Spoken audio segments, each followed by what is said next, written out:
주식 투자가 어려운 이유 12번째 시간을 시작해 보겠습니다.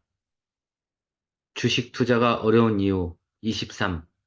실력이 좋으면 역설적으로 아웃될 가능성이 높아진다.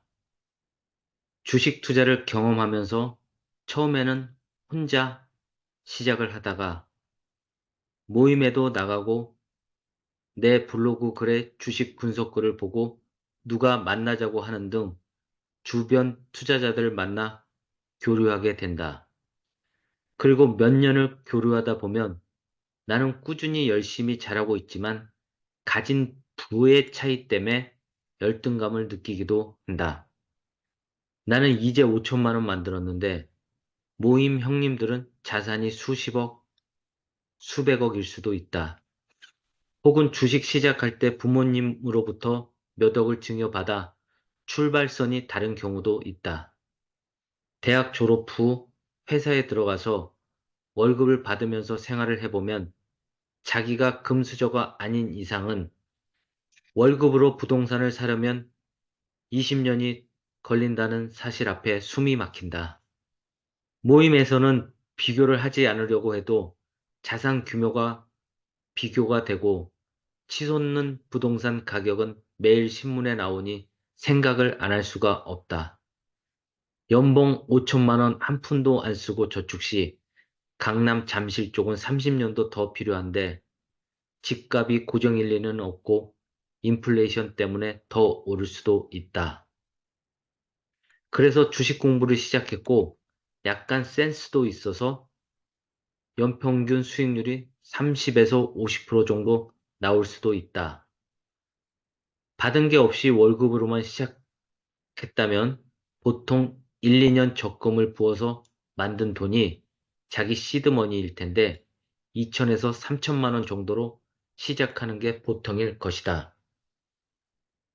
시드머니 3천, 5년 연복리 50%, 여기다가 연간 1천만 원씩 월급 받은 금액을 추가 자금 투입하면 5년 정도 지나면 3억 정도로 계좌는 불어나는데 비혼주의가 아니라면 이때쯤 만나는 여자분, 남자분과 결혼 이야기를 나눌 것이다.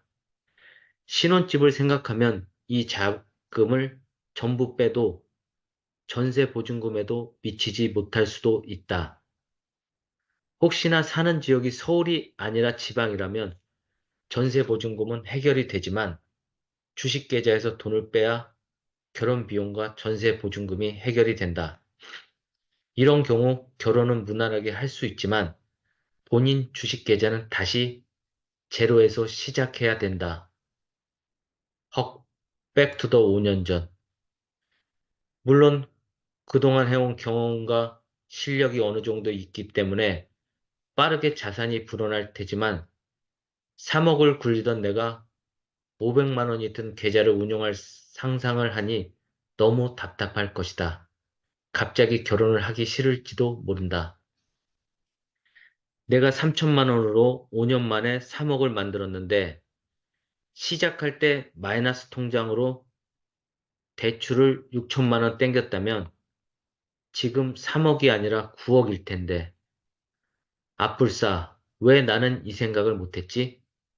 천재네. 그래 대출이야.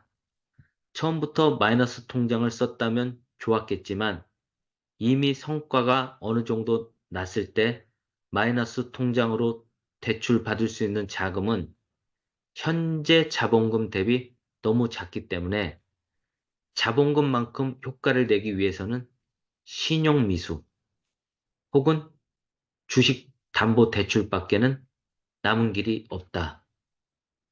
대출을 땡기면 놀랍게도 위에서 설명한 6번 주기적 시련이 온다. 11번 주식은 상대평가. 16번 심리적 위축 상황을 극복하기 어렵다.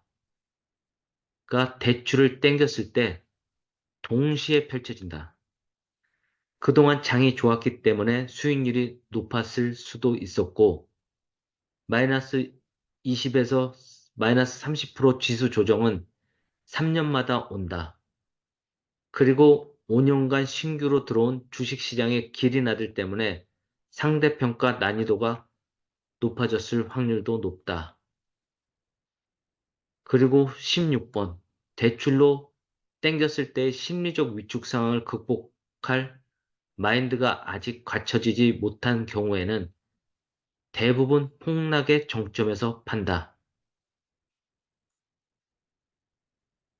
3억 플러스 3억, 6억에서 40% 종목 조정이 오면 이 사람의 남은 돈은 자기 자본금 3억에서 6천만 원이 된다. 역설적으로 연평균 수익률 50% 때문에 대출이라는 독이 든 사과를 먹게 돼서 4년 전으로 자산이 되돌아간다. 차라리 수익률이 낮았더라면 대출이라는 독사가는 생각지도 않았을 텐데 높은 실력과 현실의 벽 때문에 아담처럼 독사가를 덥석 물었고 결과는 대부분 저렇다. 1번 성공한 700명의 부자들은 대출을 쓰지 않았거나 썼더라도 조심하게 썼던가 혹은 저런 상황에서도 다시 일어난 사람들이다. 제가 여러분들에게 개인적으로 부탁드리고 싶은 말씀은 대출이 없으면 어떤 경우에서든지 살아남을 수 있습니다. 제발 욕심을 줄이고 시간을 길게 잡으시기 바랍니다. 절대 시간을 줄이려 해서는 안 됩니다. 시간을 단축하고 싶어서 대출을 많이 쓴 사람들은 대부분 사라졌고, 사라진 자는 말이 없다. 역사는 승자의 기록. 그 중에 운 좋게 살아남았거나 조심해서 쓴 사람들만 1번 성공한 투자자의 이름을 올릴 수 있었다. 요즘 유명 블로그 글을 보면 대출을 장려하는 글들이 있는데 수많은 사라져간 투자자들이 그 행간에 있음을 잊지 않았으면 좋겠다. 정직하게 오랜 기간 투자하면 누구나 어느 정도까지는 주식 투자로 부를 이룰 수 있다. 하지만 실력만 믿고 대출을 땡기다가는 잘못하면 매우 단시간 내에 신용불량자가 될 수도 있음을 명심하자. 주식시장은 우리가 모은 돈이 치킨 먹고 싶어도 참고 모았건, 아파도 병원 안 가고 버티며 모은 돈이건 자비가 없다. 후려칠 때는 살벌하게 후려치고 딱 한 번 욕심을 부렸다가 주기적인 실현과 내 욕심의 기간이 겹치면 골로 간다.